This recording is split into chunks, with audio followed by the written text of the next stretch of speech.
Hey everybody, welcome to this episode of The Archive. I am St. Godric, and our goal here today is to tell interesting LARP stories and preserve LARP history. Very excited to bring it to you today. My Squire, friend of mine, Paragon Assassin of the Kingdom of the Rising Winds, Haliax. How you doing this evening? I'm doing great. Just chilling out, getting ready to answer some really good questions. Yeah, we're going to have fun. I have to start off by giving you a hard time. I always pull up the orc in the wiki for all of my guests, and you have been a terrible squire and do not have a wiki page set up yet. I didn't know I needed to do that. Darn it. I know I've seen like other people's up there. Like I'm pretty sure I've read Sir Raven's Once Upon a Time, and it looked so goofy. But yeah, I'm just giving you a hard time. We the wikis make everything easier, but are not a necessity. So, gotcha. So jumping into it, I'll give you the softball question that we start every episode off with. Our longtime listeners will already know what this first one's going to be. Tell me about how you got into phone games, into LARPing, into LARP adjacent things like in your childhood. How did you get started in this game that we love so much? So I didn't actually start Amtgard or LARPing in general until 2016. But prior to that, when I was in high school, a million years ago now, a couple of my friends got me started doing Dungeons and Dragons stuff. I think I was a junior in high school back in 2006. And that was the first time I'd ever done any sort of roleplay stuff. I thought it was cool, thought it was interesting. I got super into it for a little while. And I ran a few campaigns with some friends. A lot of that turned into murder hobos. Of course. Most people, yeah. When they don't really understand the nuances of what roleplay really should be about, they just like, let's kill everybody. Oh, that guy's running away, blow him up with magic missile. But you just also described 90% of roleplay in Amtgard too. I mean, it's a combat sport game with light roleplay elements on the side there. I know that there's some shifting trying to happen in a number of different groups of that. But so I got into it in 2016.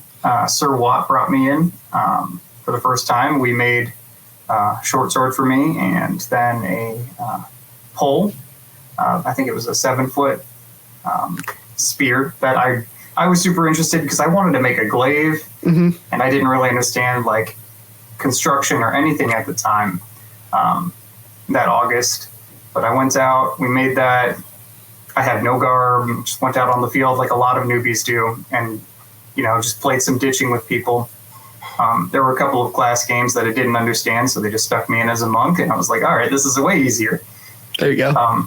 And that's sort of how I started out. And I didn't go to my first event until that November for the Bridge Wars. I think it was in November. And it was at the Castlebrook site. Yeah. And so that was really exciting because Watt brought me out there. Paint, back when he was still involved, was super excited to have me come out and join the event. And yeah, that was how I got my start. I love it. It was a good time. Were there anything that you did other than D&D? D&D seems to be a through line through most of my guests.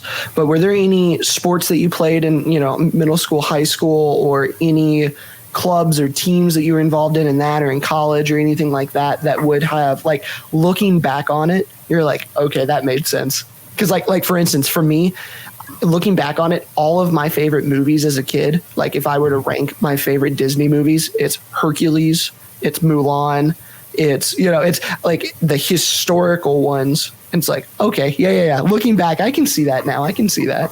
Well, so like a number of my groups of friends in high school and college were all into cosplay and things like that. And so I never actually did that, but I was around people who did. They made their own costumes. They went to those events and stuff like that.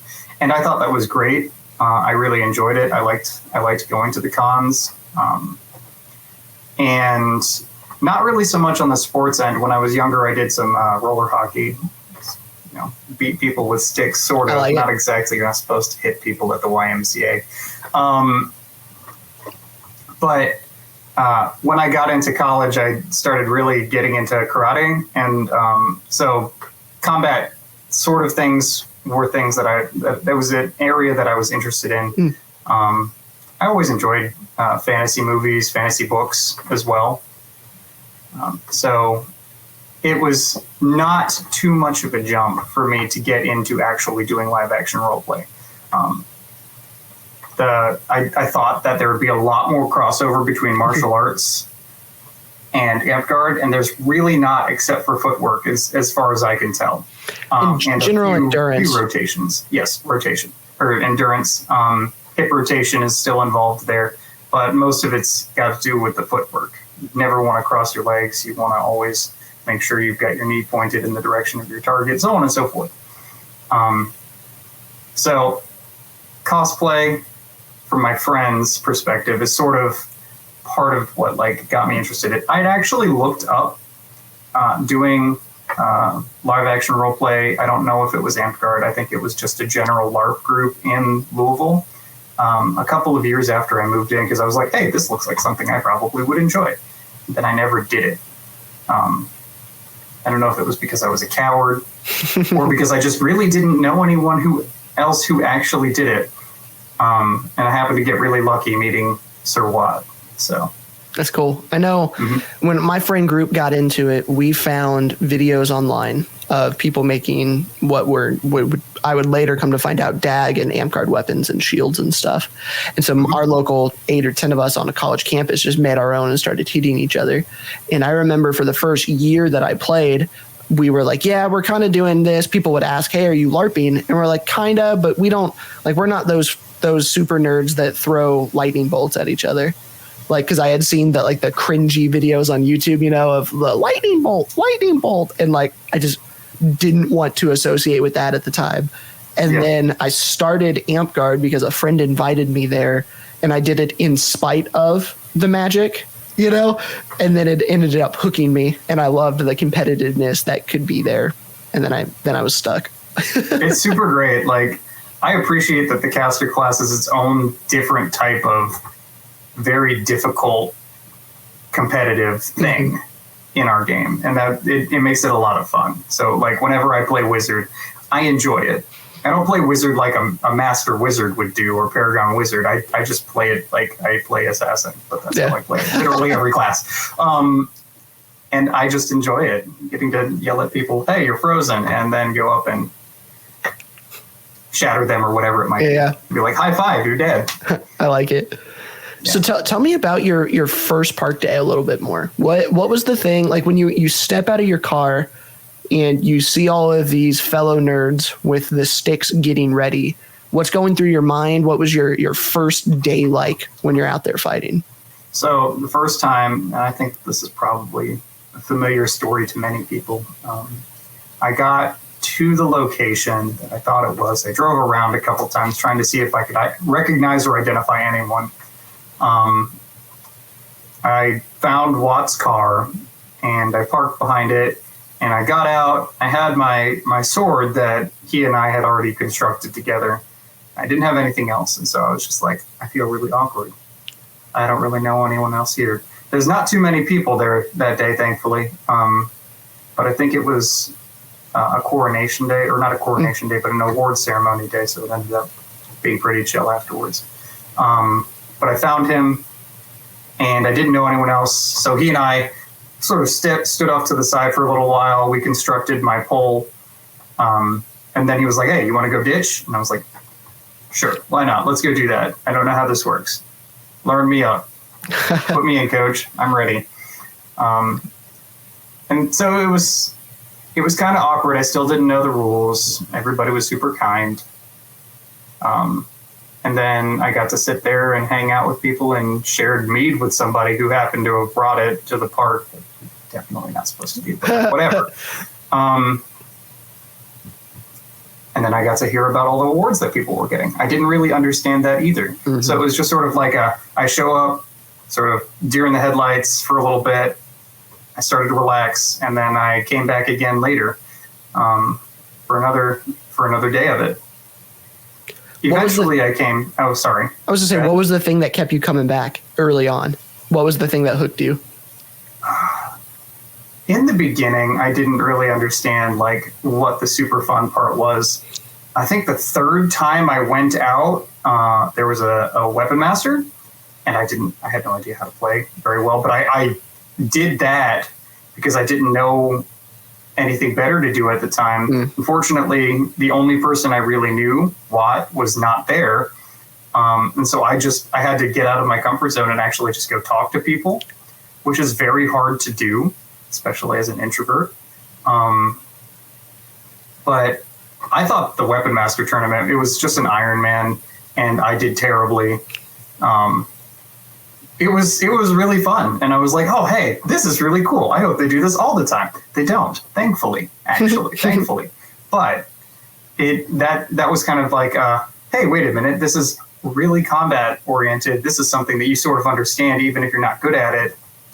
Let's do this. This sounds fun. Cool. Get good for at it. sure. I remember tournaments were one of the early hooks for me, fighting tournaments in particular. And I remember lining up back then, it was only brackets. We never did like Iron Man. And so at my local shire, there's 10 of us. And the guy who had been playing for 6 months longer than everybody else was just way better than everybody else at this point, you know? And I remember lining up against him in the first round. And just because at that time I was a 21-year-old athletic, skinny kid, I was able to beat him. And I remember that, like, that feeling in my head. It's like, oh, this guy's actually good. Like, I'm going to be good at this game, you know? And then the next tournament we had, FC came up to visit from Indiana and smoked us. Just like, dude, it was so cool though, because it was the first battle games that we had seen, because we hadn't been to an event yet. And so for our park, we had no vet players. Like our oldest player had been playing just 3 or 4 months before the park started, type of thing. And so it was the first time we had seen actual like 6th level casters doing what they're supposed to do.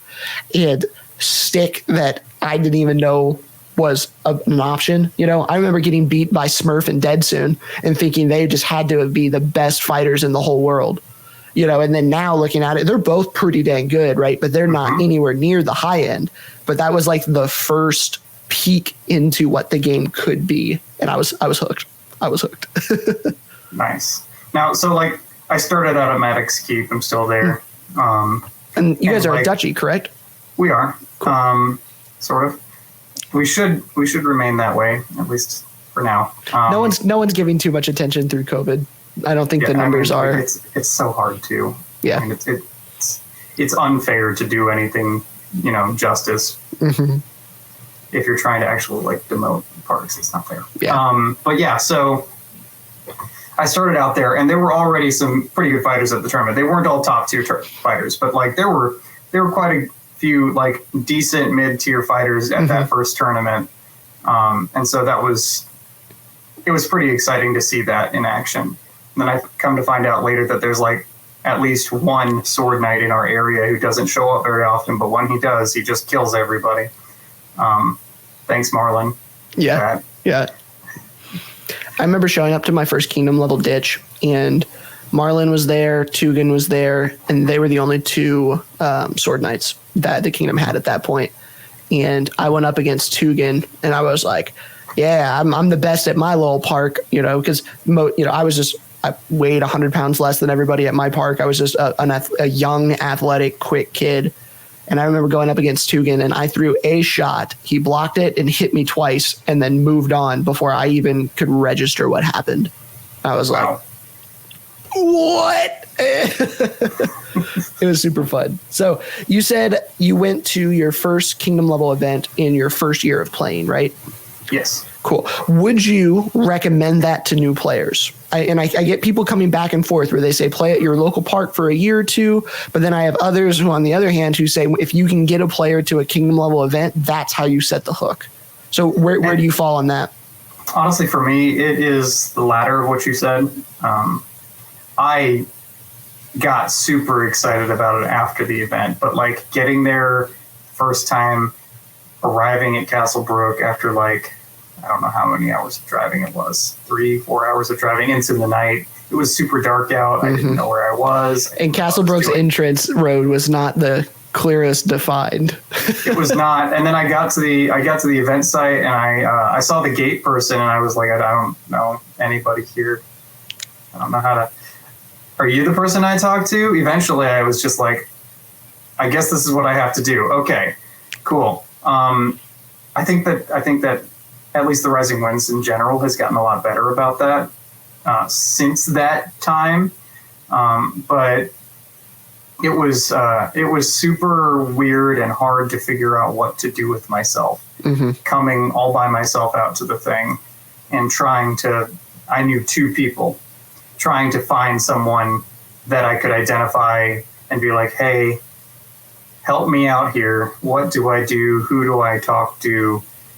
Where do I go? So I think it's very important if you're going to get new players to come out, and they should definitely come out before their first year, to make sure that they have support systems in place before they arrive. And if you can, try and make them carpool with you. That way your buddy system, you've got somebody with you, and then I agree 100%. I remember I had so much anxiety the first few events that I had, because I went to my first event and none of my friends had been picked up in fighting companies yet, and we all camped together, and it was the most fun I've had like for years and years and years in Amtgard. Like that first event was a blast.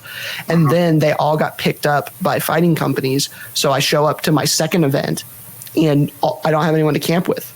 All my friends have dispersed to other areas. And at that time, the Rising Winds was the company system. Like you didn't camp with them if you weren't wearing their colors type of thing. And so I remember probably my second through third, fourth, fifth event even, like I was like, man, I have no idea where I'm going to stay.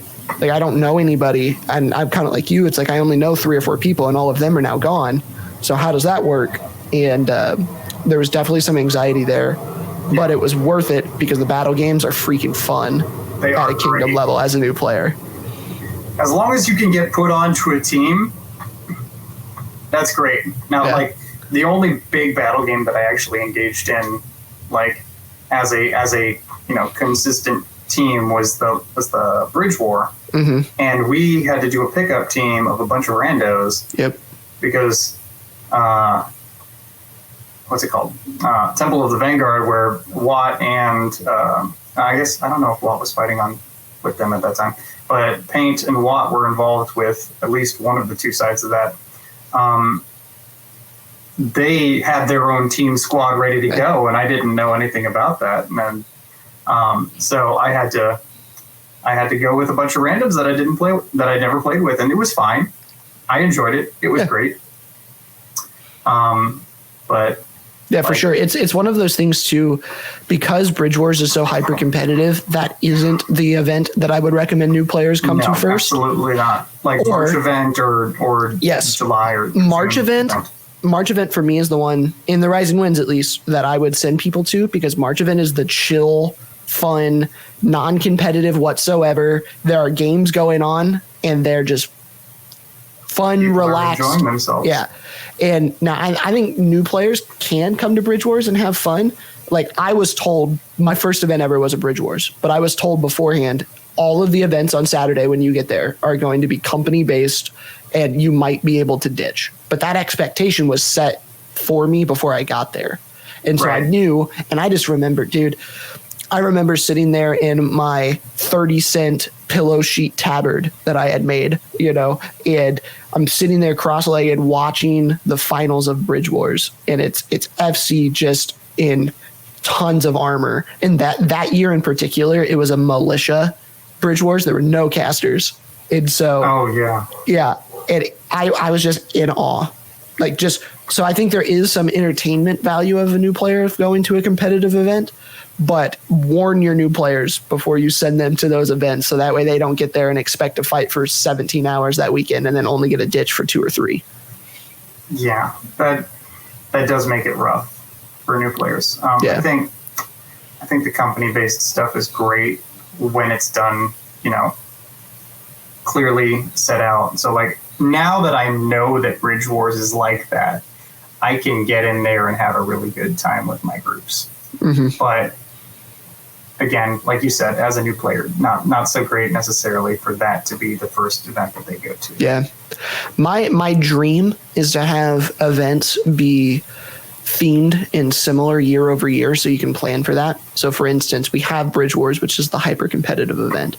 We have March, which is more of the chill, relax, make it the role play event, make that the 48-hour role play event. And then June can be, I don't know, the competitive ANS teaching event. Like if you gave each event a specific identity that it had year over year, so people could plan for those different things, I think that would be really fun.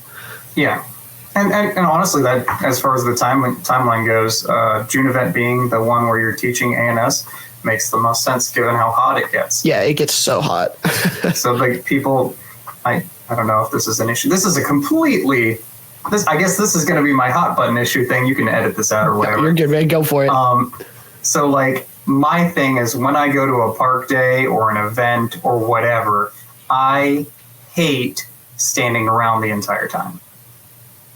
I think it's great that everybody goes and they have fun. They talk to their friends. They do all the stuff that they like to, do, and they chat about it. But then they, go play for 10 minutes and then they sit for 30 minutes. And then they maybe play again for 10 minutes and then they sit for 30 minutes, so on and so forth. And it drives me nuts because I want to go out there and I want to swing some foam. Mm-hmm. I want to yell at some people about some things that are supposed to be spells, and they better follow my darn commands unless they're immune to command. But I don't want to go out there and stand there and chat the entire time.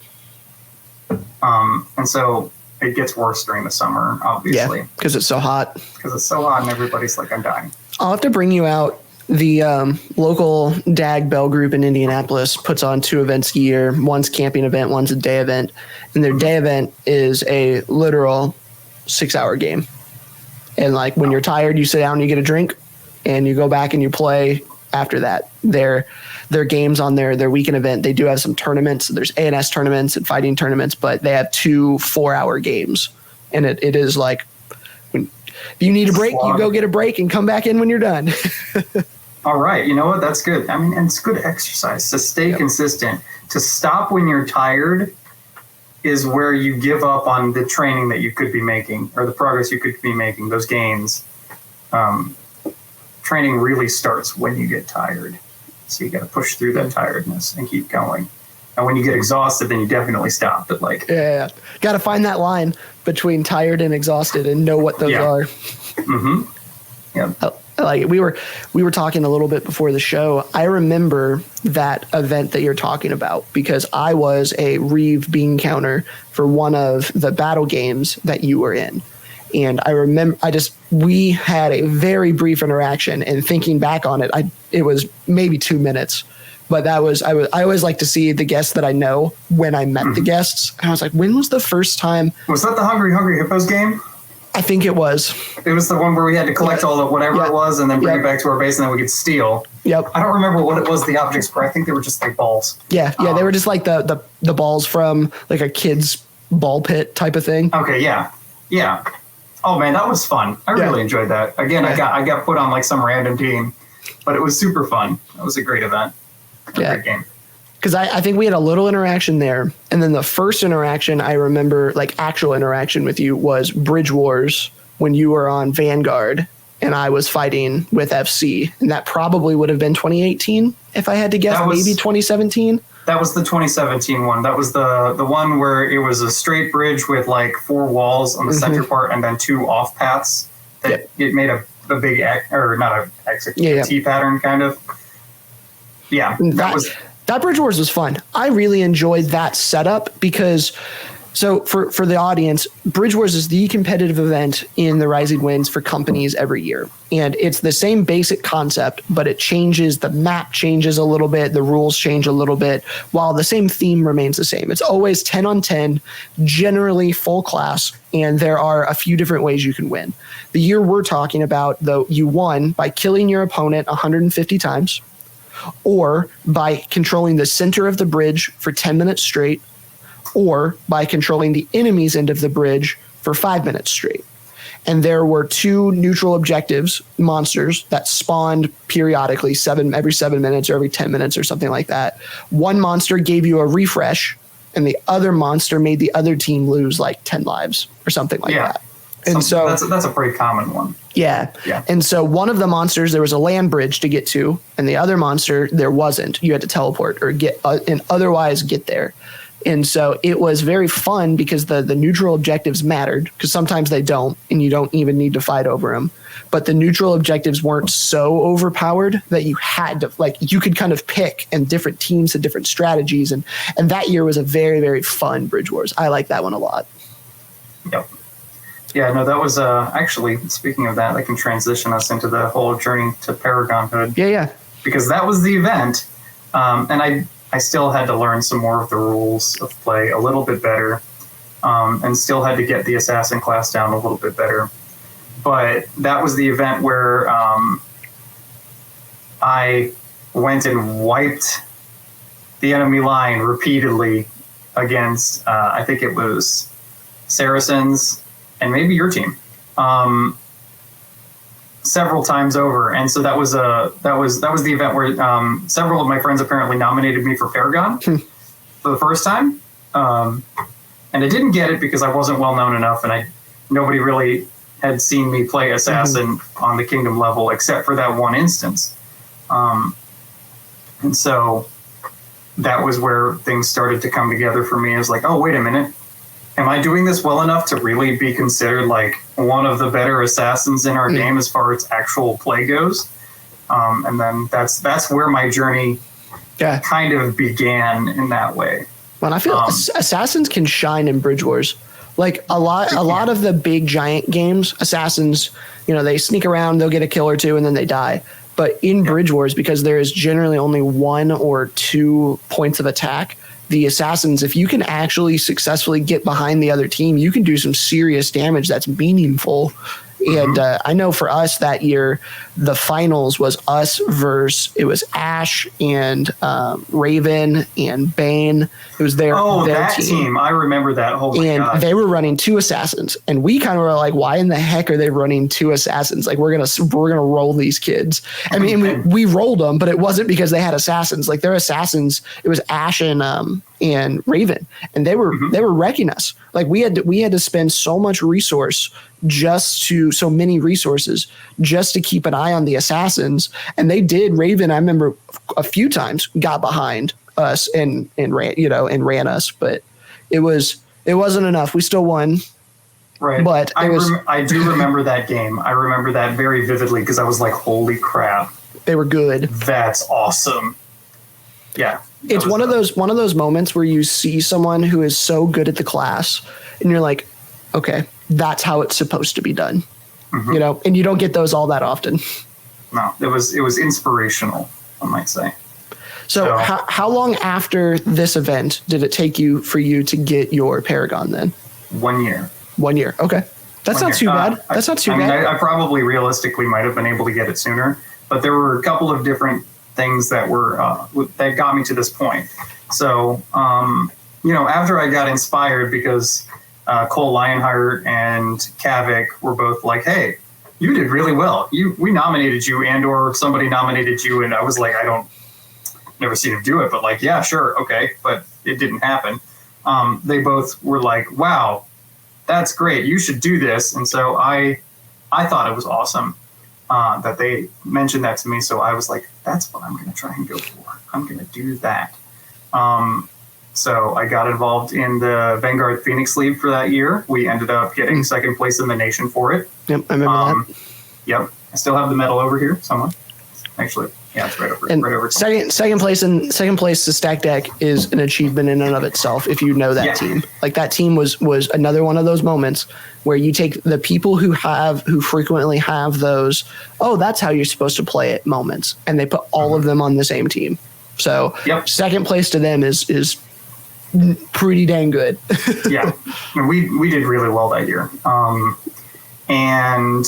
So I played Assassin for just about all of that. There were a couple of times I played Warrior because I have the armor for it and I enjoy it. I'm not very good at it. But we did really well with that. And then I was the person in charge of putting together our battle plan for the next year's Bridge Wars. And so my team went out there. We made it into the finals. We got second place due to the fact that we had to turn it into a sudden death, whoever was holding the point after 5 minutes or whatever it was, because we were losing daylight. Who won that year? That was EXO. EXO, that's right. Yeah, there was. So we were talking about this before the podcast, but so I set up our whole battle plan for Temple of the Vanguard. I had to be like, all right, we're going to put these people out, and I'm sorry, friends who also prepped for this. You guys are going to have to sit out this round or whatever. And it made me feel pretty bad, honestly. That's the one thing I really don't like about Bridge Wars is that it's only 10. It's hyper. You got to be a bit exclusive, and it's not fair to the people who come and want to play in that way. We originally planned to field 2 teams, but then the second team, several people got injured and/or sick. But I led the charge on that, set it up, and set up strategies for how to do the objectives on the side, because they had, again, the 2 monster objectives in a different format for the bridges. And myself and one other person, Dark Badger, were both playing Assassin. And our strategy was, and this is something that anyone can pick up, it's super easy to do. You send one assassin right ahead of the other assassin at the objective monster or whatever it might be, especially if it's somebody in heavy armor.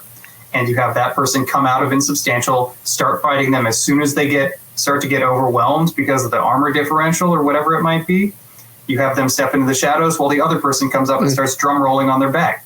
They step into the shadows when the guy turns around, and repeat back and forth, because you have 2 shadow steps, 2 blanks, so on and so forth. So it puts you in a situation where you can basically take a 15-point monster and just destroy them instantly. You're swapping the aggro around. Yep. So that's a strategy we implemented. And then I also wiped out the 2 teams that we played before then. I wiped their whole line multiple times, even as the Vanguard front line of warriors got destroyed. I had like perfect timing on this, and I know I shouldn't be bragging on myself too much, but no, it's all right. This is pretty good. It felt real good. You're in the gray belt line. You're allowed to brag on yourself. It felt real good.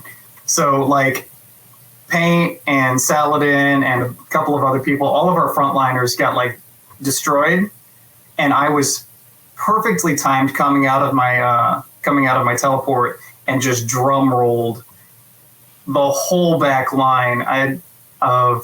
Which team was it? It was I think it was a Maddox Keep team. Saint Datara was sort of in charge of that, but I wiped their back line. Everyone was dead. I was like, assassinate. And then I turned around to look for another opponent. I'm the only one standing that's alive. Isn't that a fun feeling? On the center point. I was like, yes. It felt really good. I like it. The next round was harder because after I had done that to not just the first team that we went up against, but the second team, which was a much tougher battle.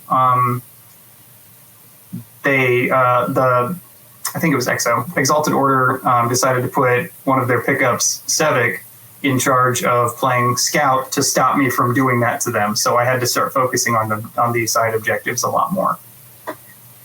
Talk about that. Talk about that a little bit more. So, yeah, if you're playing Assassin and the other team sends a significant amount of resource after you, which is a good thing because they're devoting they're devoting at least a couple of people to just stopping you. And in this instance, Sevik is a guy who just won his 3rd Kingdom tournament and is qualified for Warlord now, right? So they are sending high-end stick after you, which is difficult to deal with.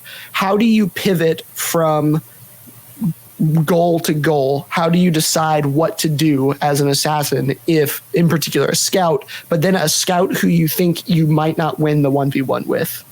How do you transition to that? And like, I know that Sevik is way better than me, but like I have beaten him in the past in stick. So like if we were to go like toe to toe, I'm not going to be completely caught off guard by him. I know generally how he fights. But if I can't get close to him because I can't teleport past their warriors, they're in the way, can't do anything about that. You pick a different spot. If you were getting killed, just going and trying to do the thing that you know that you're good at, change to a different objective. You have to stop, you have to reassess, and you have to be like, look, I'm just throwing away lives. I'm not accomplishing a goal. I need to think about what it is that is a priority for our team. Is there a different avenue of attack for me? Can I take advantage of it? And then go do that thing. So in this instance, I waited for the monsters to spawn on the sides, and I started focusing on just going over the monsters, either taking them out or using their spot as a platform to get around behind without having to teleport or go insubstantial, so that I could be dropped off the side of the bridge by tracking. And so that's what I did, is I stopped myself and I was like, look, this isn't working. We're losing daylight. We're going to lose this match, but I'm going to do the thing that I think is going to be the most beneficial, which is to not throw myself at them over and over again. I'm going to go focus a different objective. The other option is if those objectives aren't up and you can't go up and start drum rolling people, take advantage of the fact that you have throwing weapons available to you. Get behind them and start chucking. I happen to have like 10. So I started randomly just taking points away from their warriors, and it's hard to track that extremely well in a bridge battle just because of the format. It's so hard to see that. But if you happen to knock somebody who doesn't have any armor and they feel it and they're like, crap, I'm dead, you've then taken away one of the lives that was especially for a really cheap cost. A little light throwing, just going over and hitting somebody in the chest at random is super beneficial. Like if you can lob those and get it up and over and happen to hit their healer when he's trying to mend the armor, the front line, or you grab the wizard as he's stepping forward to throw an ice ball like that. Those are very impactful little throwies there. Yeah, and it's a small thing that you could do, and then you wait for the moment where you can actually go and do something that seems like a bigger impact, and you go and pivot to that. If you run out of throwies, then do something else. Yeah, do something. Find a different avenue to support people. And if I recall, that Bridge Wars setup mirrored it was a diamond, and it was almost like a League of Legends setup. And then you could get around into what in League of Legends is the base and come down the other. Imagine a League of Legends map without the jungle is kind of what this setup was. And so the main bridge was down the middle, and then the monsters were on the sides. Is that the year I'm thinking of? Almost. It is. There's the central lane, and then when the monsters spawned, I don't remember exactly how many minutes between. I think it was every 3 minutes. When the monsters spawned, there was one side lane that had a whole wall. That's right. I remember. This is the one Raven won that had not one ran. I remember he's the one who designed it. Yes. So the one I was talking about would have been last 2 years ago, I guess, because that was the one that Ricketts ran. Was the one I was talking about. So the one you're talking, I remember this. There was a whole maze or something on the other side of the wall, and well, it wasn't so much a maze. It was just a straight path with a little. It was a straight path that had a little niche where Dead Soon was. He was the monster back there. He got so mad at me. He was just like, "Oh man, he's gonna do it again." And then we did the trade up thing. I remember that one because we FC didn't have a full team that year. We were monstering, and then Sevic was doing something else, and so we kind of just merked out to a bunch of different teams, which was pretty fun. That's not something I thought I would have enjoyed, but it's cool just to bring. I was with Randy and Butters, I think it was, who are both pretty dang good fighters, and we just went up to the Daggers of the Silver Moon team. We're like, "Hey, can you guys use us?" They're like, "Sure, we get the sword knight, and then just not having to actually be in charge of anything and just be like, "All right, what do you guys want us to do?" And they're like, "What do you mean? Don't you tell us what to do?" We're like, "Nah, man, this is your team. We're just here to have fun and help you guys out." I remember that. That was a fun year. Yeah, it was great. The other side that didn't have the path was just an island. And so whenever that island was up, it made it really easy for me because I didn't have to, teleport along the line and get tracked out. I could teleport or blink over to the monster and then hang out over there, fiddle with that for a minute, or fake it out and be like, all right, I'm actually not sticking around. and then bounce over to the far back line. And those occasions were like the couple of times where I was able to successfully get myself onto the bridge before Sevek tracked me out, and then I could actually do my damage from behind, which helped a lot. That was an extremely close match at the end of the day. We came in second, but only because we ran out of daylight and they had just taken the point away from us. They were holding it for most of the time, but there was enough back and forth to where we kept it a couple of times. It was a good time. I like it. But after that event, that was when I finally qualified for Paragon Assassin. Cool. I went and I got the chance to go look at the commentary for that in the Paragon Circle, the Star Chamber, if you will. And a couple of people were like, "Yeah, Haliax was the MVP for the whole Bridge War thing." And that's a good feeling. Yeah, nice. I did it. I cannot probably repeat that at this point, but I could still do some damage. Tell me about in your mind, what is the role of Paragon? So, for instance, I know sometimes it can be seen as it is an award, right? It's not like the knighthood thing where it's a pseudo award, pseudo position. It is a reward for being the best at your class. But that has shifted now because Paragons can take apprentices. Paragons have this circle of Paragons in the Kingdom of the Rising Winds, where they are an advisory board to the monarch. So what is, in your mind, the role and the responsibilities, if there are any, of being a Paragon? So, to me, and I might not be the best person to ask this question to, but to me, the idea of Paragonhood is that you are the embodiment of what that class can be, whether it's a specific version of that class, or for all of the melee classes, you just know how to use the kit extremely well. It should be, I believe, given for mastery of using the class in high-level battle games, in situations where you can clearly make a massive impact for your team on the game. And ideally, you'd be using the class well in a competitive setting, not just let's have fun setting.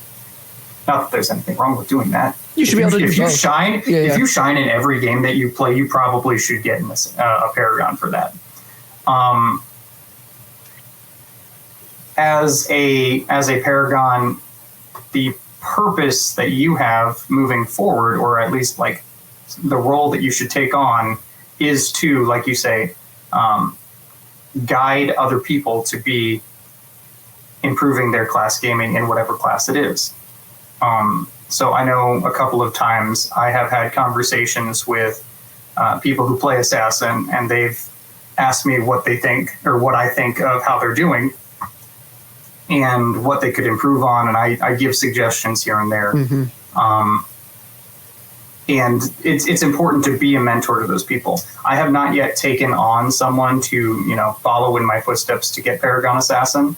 I haven't found anyone quite yet to do that because I don't know that anyone has been super interested, and this is kind of a weird time to do that right now. Yeah. Well, and I feel Paragon Assassin in particular is kind of weird because, how about this? I think that we have a ton of people who come in when they're new who really enjoy the archetype of Assassin, and they generally are.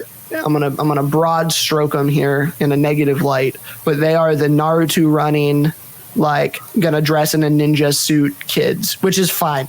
Come out, have all the fun you want. Or they want to be Ezio Auditore da Firenze. Yeah. Whatever. But you have that, and most of the time, in my experience, those kids are there to have fun, and I love that they're there to have fun. But those kids generally don't make it towards the I want to be super competitive with this class, right? There's a line, because I think Assassin's probably one of the most popular classes played. But when it comes to the high-end competitive level, we don't see very many Assassins. And I that's my theory why. You might think it's a completely different reason, but I don't see very many people pushing for Paragon Assassin. Well, see, I have a slightly different view of that because there are, I feel like, more Paragon Assassins than there are in of several other classes. I would say that maybe Druid is probably the next one where you've got a lot of paragons of Druid. There are a bunch of warriors and monks out there too. There are too. And to get a Paragon Warrior, you have to have, decent enough stick and be able to have an impact on the game. But like, if you're in 6 points of armor, you're going to have an impact. Going to have an impact on a competitive game, because armor is so heavy. And I don't mean heavy like physically. I mean, it has a huge, massive change, or it adds a huge, massive change to the way that other players play around you. Because you're sitting there and you're like, I'm just not going to die as I hit you. The other thing that you mentioned is a lot of people play Assassin when they're first starting out because they enjoy it, but it's also an easily accessible class. Yeah. The abilities are easily accessed, and the maximum armor point is easily accessed. You can get that by just putting 2 layers of quilted fabric together and making heavy padded gambeson. I would much rather our new players play Assassin over Monk. Like if we have a new player at the park, because it gives them some abilities that they can use, but it also, I think personally, it teaches, if you get a new player Monk, it teaches them the bad habit of ignoring 60% of our game. And I would rather them play Assassin, because more people seem to enjoy the Assassin archetype when they first get here over the Monk archetype. But then they are forced now to still interact with the spells, which is a good thing.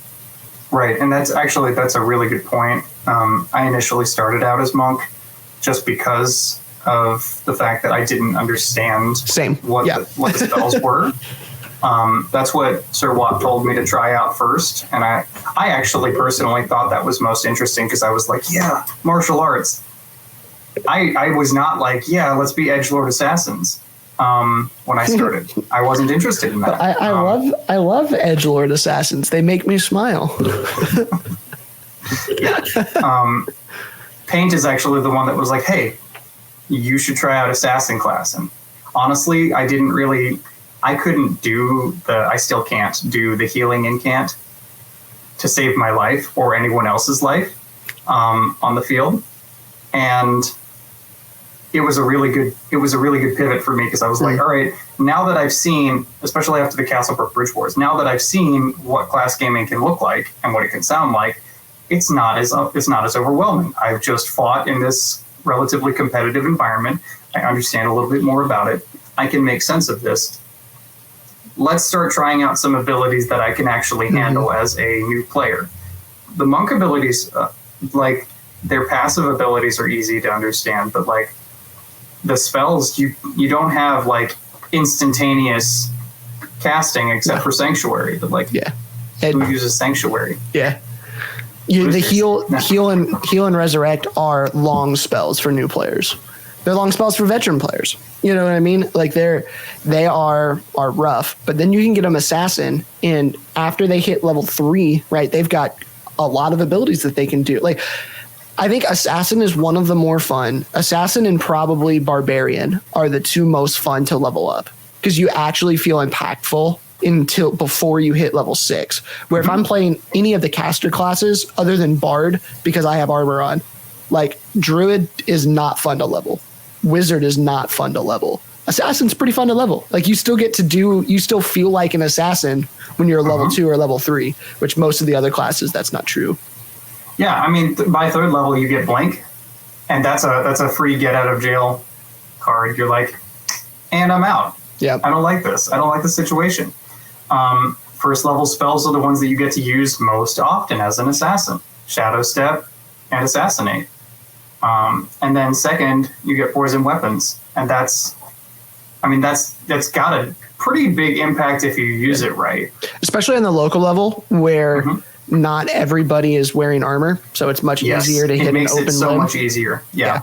And if you're fighting Sevek and you like him, but he's using a sword and board, and you're like, oh, well, I'm screwed if I keep fighting him. You'd be like, well, I took your leg off, and now you're dead. The most annoying thing that's ever happened to me was at a Bridge Wars. I am in 6 points of armor, and I have armor pretty much everywhere. I've got my chest, my shoulders, my arms are completely covered. I have a little gap in my elbows. I've got leg armor on as well, thighs and shins. I walk up. fully enchanted, ready to go. We're at start of Bridge Wars, right? Run up there, get to the middle of the field. One kid, Alistair, he comes up, he takes a poison flail and wraps it around and hits behind my shin armor, like on my calf, kills me. And I'm like, come on. Oh my God, I was so mad. But he did good, right? That's the purpose of it. That is a counter to the 6 points of armor, right? He did a good job, but I was so frustrated. Yeah. More armor. Yeah, I need to wrap every inch. I mean, yeah, you basically just have to, cover yourself in shark mail, and then like under that have your gambeson, and on top of that have like large plates of just metal everywhere. Yep. Basically make yourself so encumbered that you can't actually fight. Pretty much. Now I've got a massive gambeson that is full sleeve and comes down to my ankles. So all right, well, so that resolves a lot of that issue. Yep. Yeah. All right. But yeah, so Paragon Assassin, it's real fun. You can get into it fairly easily as a new player, but also like playing it at a high level, you have to be able to pick your battles instead of just throwing yourself at the enemy team. Now, I will say that like a lot of assassinating is just you end up throwing yourself at their backline a lot. But if you're doing it right, you don't die very often. Or you can pick specific high-value targets and focus them down. Yep. 100%. Yep. Or you peel off enough people to where they have to devote resources to dealing with you, which then weakens whatever frontline or whatever other thing that they are trying to work on. Yep. So those are some of the key points. If you go in as one person and you pull two people off, you're winning. You don't even have to swing a stick. You are pulling more resources from their team than your team is investing, and that is, in my opinion, that is worth it. Yeah, and if you can get off not a coup de grace, but if you can get off a whole person in the process of pulling those people, then they're stuck there, and you can potentially turn it into a 1v1 situation, which is easier to win. So do you have, and you might not on this, I don't know, but do you have any opinions on the new Battle Master, Masterhood, and then leading into Knighthood, and it revolving around Paragon? Like, just what are your general thoughts around that? Like I said, I think that Paragon Hood should be, you are a master of your class. You do it extremely well. That doesn't always play out with how we award things. That's very true. And that does make it a little iffier, but like, if you think about how someone was awarded Paragon Warrior, Paragon Assassin, Paragon Wizard, were they awarded it because they are really good at playing the role and looking the part, or were they awarded it because they are extremely good at it? Most of the Paragons in our kingdom, not all of them, most of the Paragons in our kingdom were awarded for playing it well. And so that should count, and you have to look at, I think, why they were awarded their Paragon for whatever class they're playing. If they were awarded it for, combat, then yeah, definitely it should matter for the Battle Master or Order of Battle award. I think that's a great measure of it. Do I think it should be, if you get a Paragon that's an 8th level, 9th level, 10th level? Not necessarily.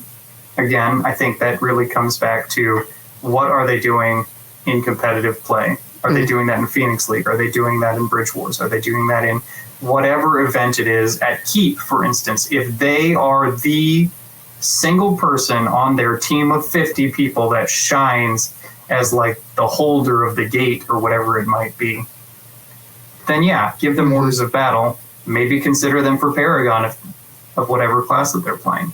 Because there's not necessarily a 1-to-1 for that. For sure. And for listeners out there are in the Kingdom of the Rising Winds, and I've heard this otherwise, right, in other kingdoms, there are some older Paragons that are given not for battlefield prowess, but for portraying the class very well.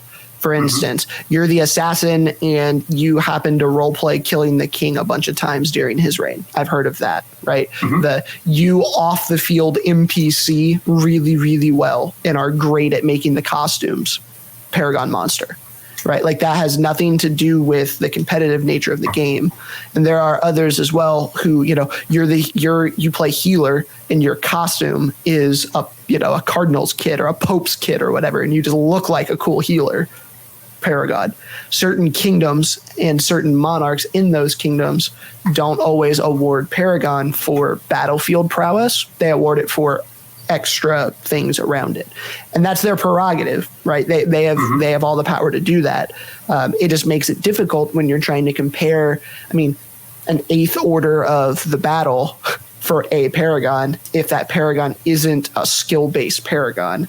And it's difficult, and I am glad I am not in the monarchy team that is having to decide that right now on which ones count and which ones don't. Yeah, and it is kind of crappy to have to be the person to be like, yeah, no, sorry, dude. But at the same time, I think if any player who is being honest about their skill level, any player who is being honest about what their impact on the game is competitively, if they are being honest with themselves, they know, hey, no, I don't deserve an 8th order of the battle. I don't deserve a 7th or whatever it might be. I cannot rate myself, or I think I can probably rate myself pretty honestly, but I'm not going to do that because I want that to be up to the monarchy team to just make that final decision. So I have a prediction about whatever orders of battle I will be awarded with whenever I get awarded with them, and I think it's probably going to be an accurate number, because I definitely don't think I'm a battle master. I'm not there yet. I don't have mastery of the whole game as much as I would like to be able to like work towards that. But that is one of the goals that I want for this game, because I am not going to be a sword knight through the traditional path. Yeah, I'm not going to be able to do it.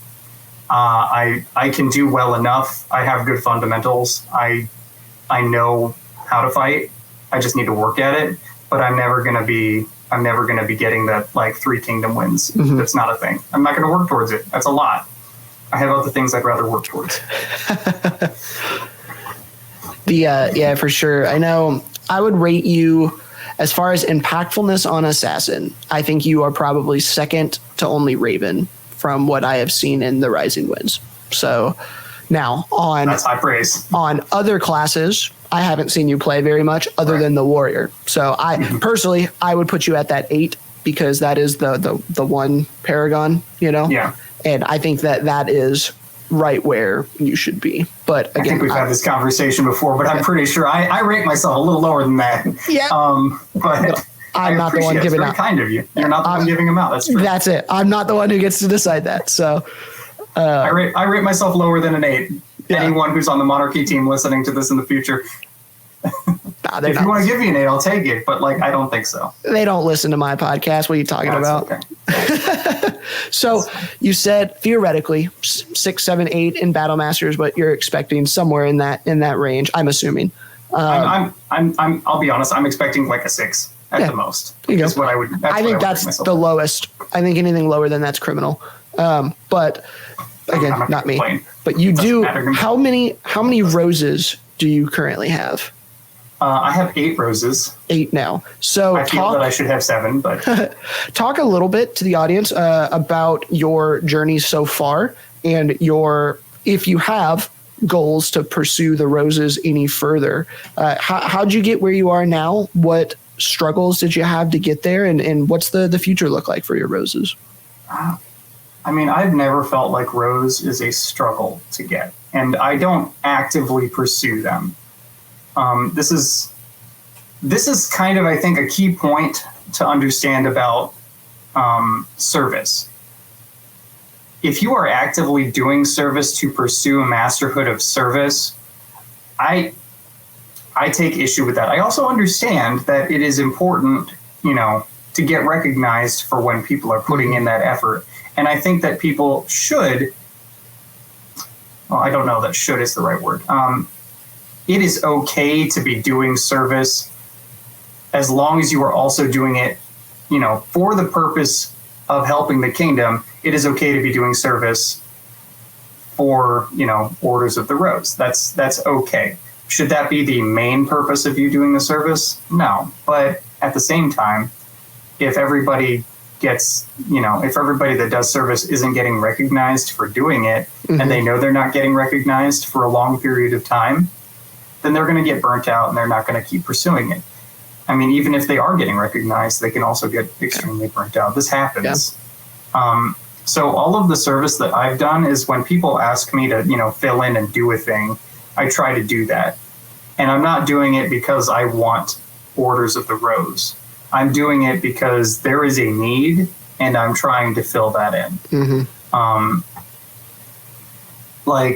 I think one of my early ones, my second Order of the Rose was I was at. This is just Park Day. So I made an effort for a long time to collect the recycling and clean up after Park Days, because a lot of people would just leave water bottles and stuff like that. And then I would actively bring bags to carry water bottles back and get them recycled. I even I purchased one of those larger recycling bins, not just the small ones that you have, for that purpose, to be able to load recyclables into it and then send that out. And I did that for a really long time. It's hard to do recycling as a thing in general. I don't know if anyone has ever actually done research into this, but recycling is really difficult to do right. You have to actually take the time to learn how to do it, and not everything can be recycled. But a bunch of my wards were for recycling. My fifth and sixth Order of the Rose, I got again from the same event somehow. I took on the Cleanocrat role as a Shadowcrat / not Shadowcrat, but dual Cleanocrat with one other person. I didn't know that. Dart and I had to fill in when Tragod couldn't go anymore to the event. So we filled in and took over for that, and I was in charge of the recycling stuff. I set that up. And then I tried to make recycling a thing that we did in the kingdom on multiple occasions. Like I said, recycling is very hard, and it's very hard to do right. So sometime I think I want to teach a class on how to recycle at your Amtgard events. You should. I bet you there are a lot of people who would be interested in that. You think so? Yeah, because I'll think about it. Yeah, I think you should, because not even a proper a step-by-step of how to, but you say it's difficult, and I've heard you talk a few times about the different types of recycling, different, I don't know what you call them, stages, whatever. It's the different types of plastics. Yeah. So I know nothing about that, right? I've never heard of it from anybody else but you. And so if I'm Cleanocrat at an event and I want to recycle, I'm going to think one bin to recycle. Just throw all your plastic in here. I'm not going to think anything of it. And I know from you that is not correct. And so I think that there would be a lot of people who would be interested in doing this who just don't have access to the knowledge of what it means to actually do it. And actually, to that point that you just said, where you're I would just do one bin, put all the plastics in it or whatever. That's the way that I thought of it for a long time, until I did some reading about it. There were a few articles on the news about it, and there was an NPR piece. It was an interactive article thing that you could go through and learn about which plastics can you recycle, which ones can't you recycle. You have to look it up county by county and see what they actually take and what they don't take. It's weird because my parents live in Atlanta or north of Atlanta, and they can't recycle glass, which is weird to me. I didn't because it's not hard to recycle, or it shouldn't be hard to recycle. Versus plastics, which are terrible to recycle. So for our audience here, just so you know, anything that's marked with the triangle thing and it's got a 6 inside of it almost never can be recycled. Just because it has a recycling symbol does not mean you should recycle it. It just means that that's the type of plastic that it is. And you have to go look that up.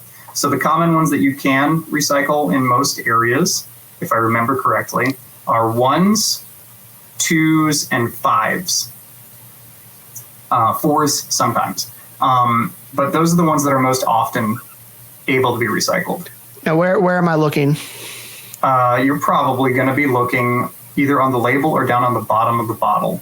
All right, I've got a please recycle, and that's all There it should says. be a symbol. There should be like a physical plastic, like recycling triangle somewhere. Now, I'm not familiar with the Ale-8-1 Yeah. bottles, but they're going to have something somewhere. All right, I found it. It is a 1.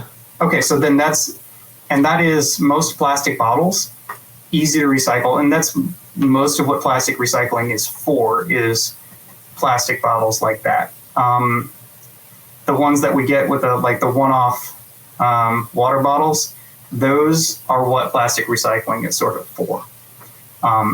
The other thing to think about with that is that they have labels on the sides. Mm-hmm. You have to tear the labels off, and depending on the county, you have to take the caps off.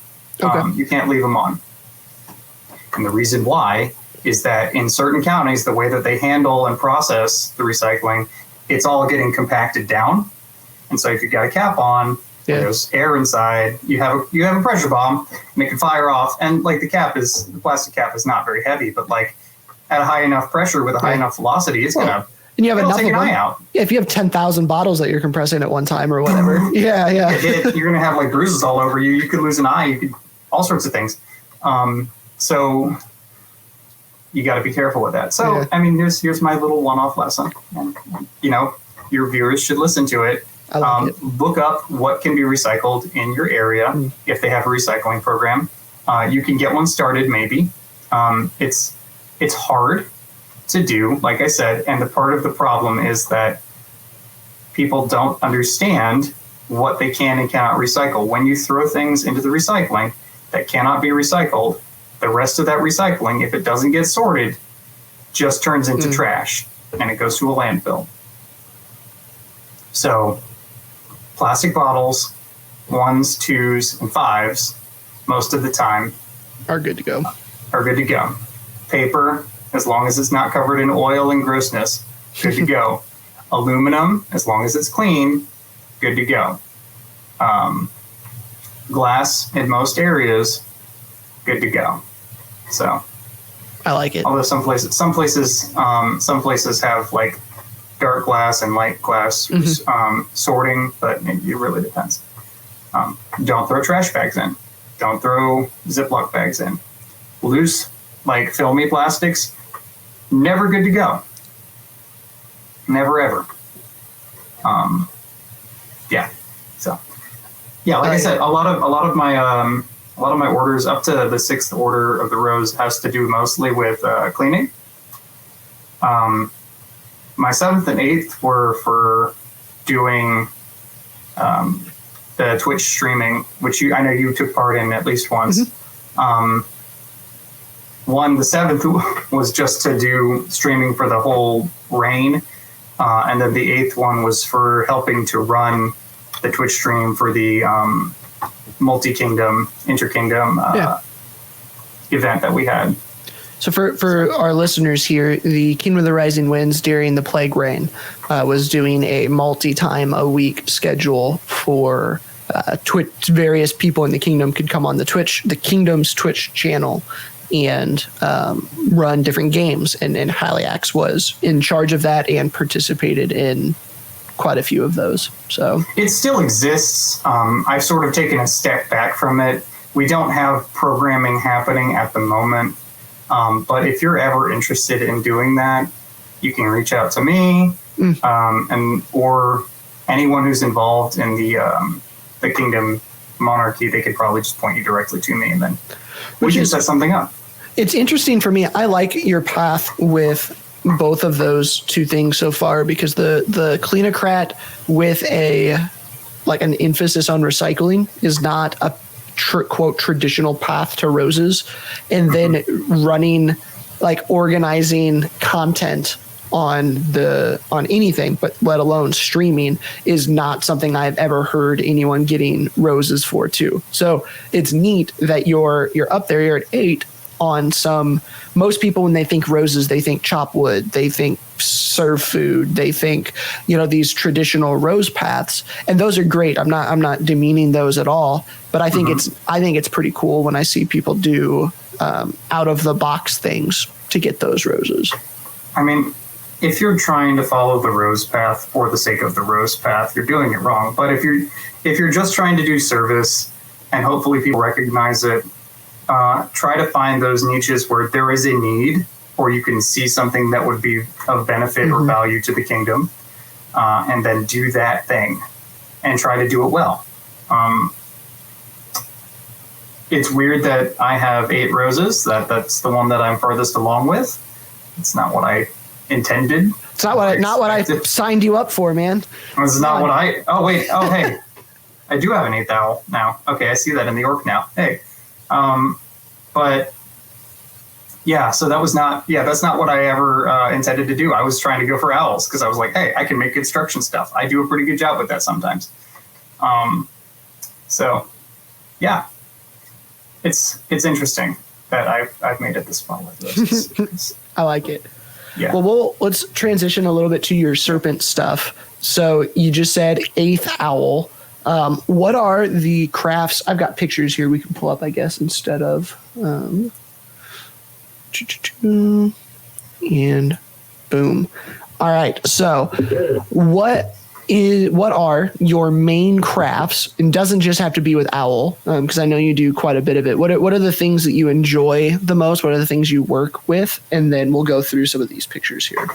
So I make my own weapons. I make my own garb. I'm wearing it right now. I make my own armor. The thing that I enjoy making the most is the armor. The thing that I hate doing the most is actually making the garb, even though, like, when I finally finished it, I'm like, you know what, this is really satisfying. I actually enjoy wearing it. And I get kind of excited to actually do the wearing part of it, but it does take some impetus on my part to, like, force myself to finish some of my projects, specifically with the garb.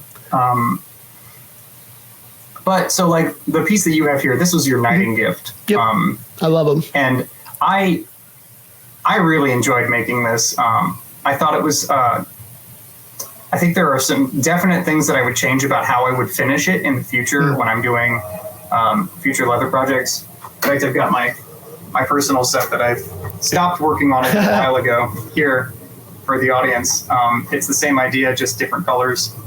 Here, hold on. Give me 1 second. Yeah.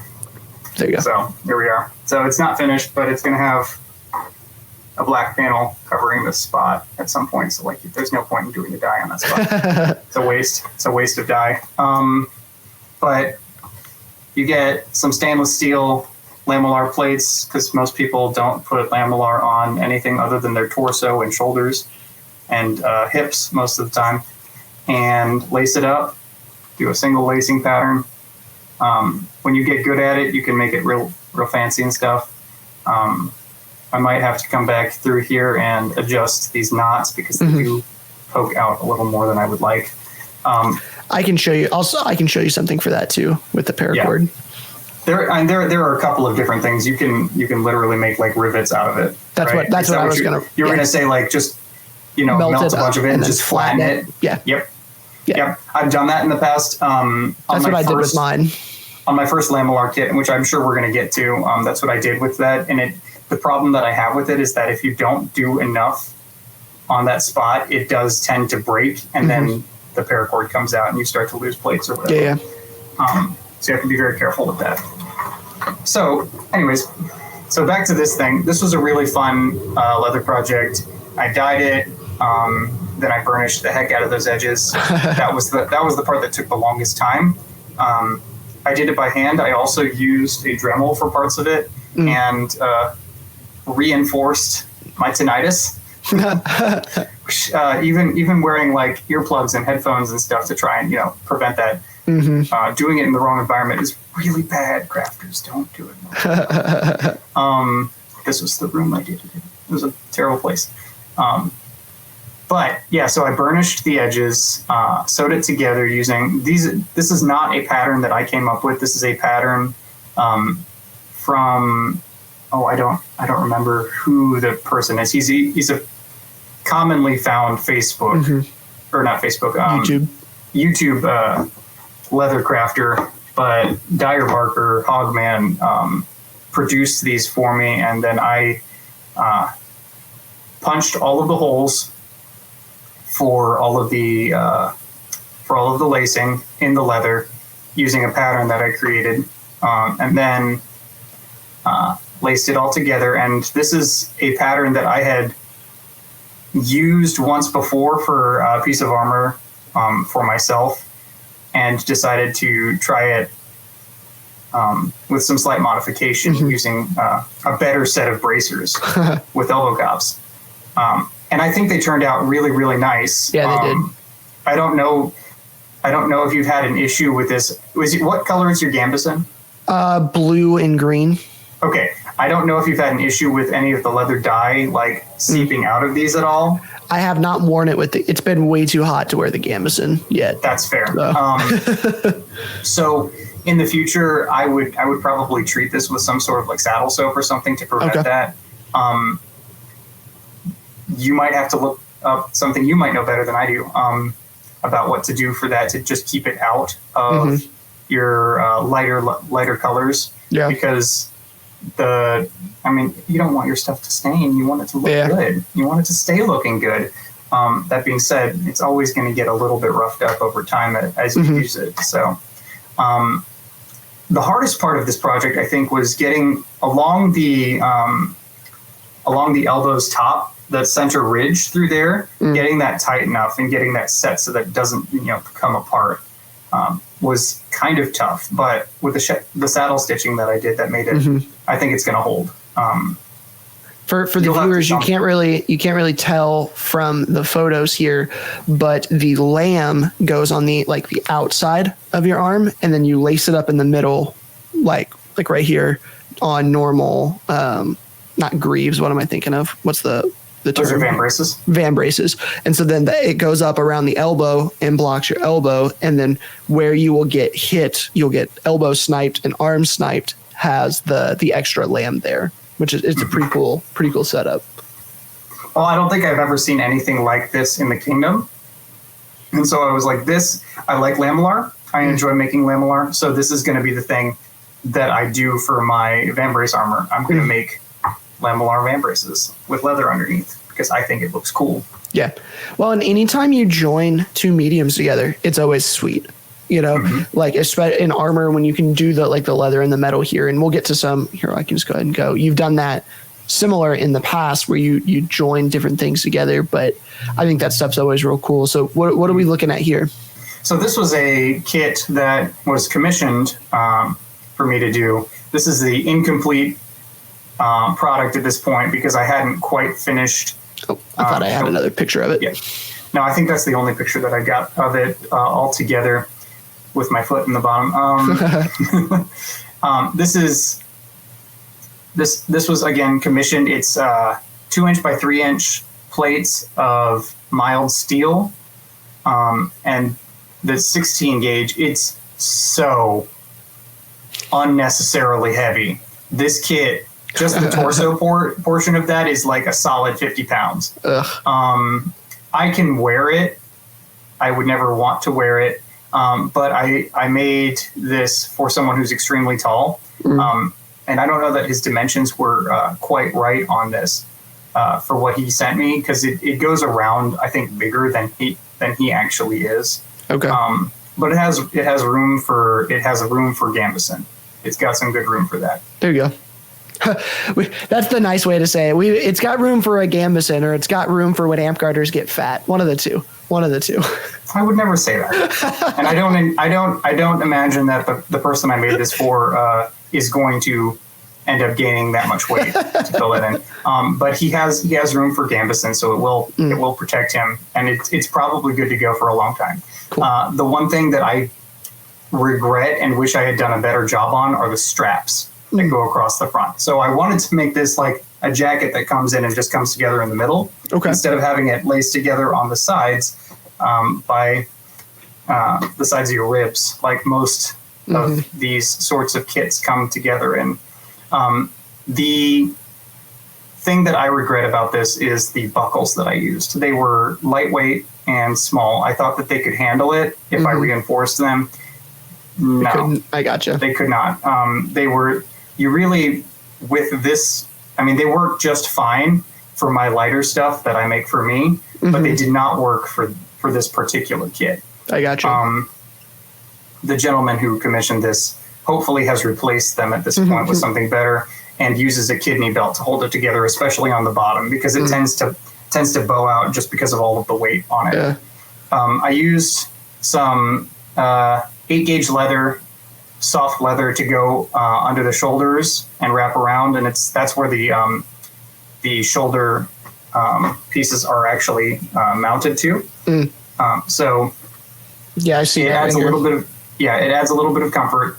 I would, again, doing this later, I would have made these longer, and then I would have had them attached lower into where the armpit, or the bottom of the armpit piece, because I don't know if you could see it if you move your mouse a little to the left into that like triangle of space between the bottom of the leather, a little further down.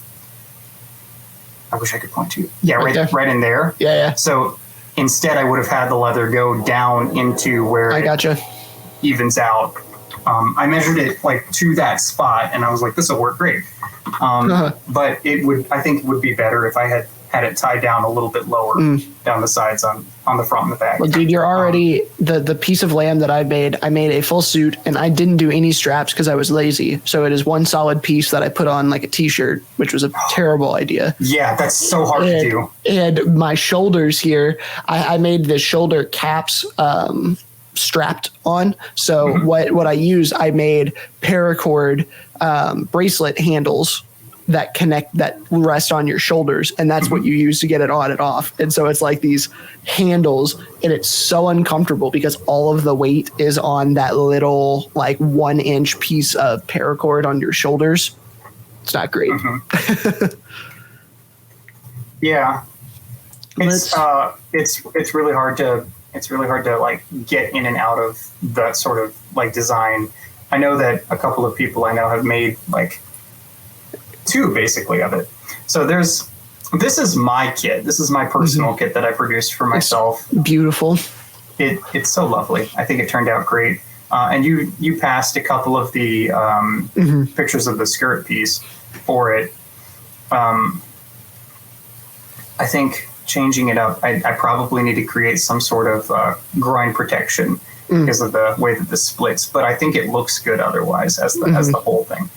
But again, this is another project where you're mixing leather and lamb and paracord here, which is always cool, because I love it when I see people using the paracord lacing to accent their armor instead of just using one color all the way through. And then you throw the leather in it also, it just makes it even cooler. Yeah, I thought using the gold or goldenrod color around the edges was a nice touch, especially on the black. But if you look onto the left and right sides of it, you can even, there's the sort of triangular piece of leather that I have holding it together. It flares out a little bit when you lay it flat and when you're, standing straight up and down. But my thought on this was I would rather have more coverage. There doesn't have, if I can avoid having a gap here, then let's just fill this in. And I had done something similar with another piece of armor that I had made for paint. I don't think you have any examples of that. I'd love to find one and show you. Where I had filled in the gap with lighter leather. I wanted to do it with something that would actually be a point value here to attach between them. Well, and that's great, because if we go back to this one, right, what that little triangle he's talking about is right here. That's money. That's hip, so having that open is not a good idea. Yeah. And I mean, I always wear gambeson underneath this when I wear this kit.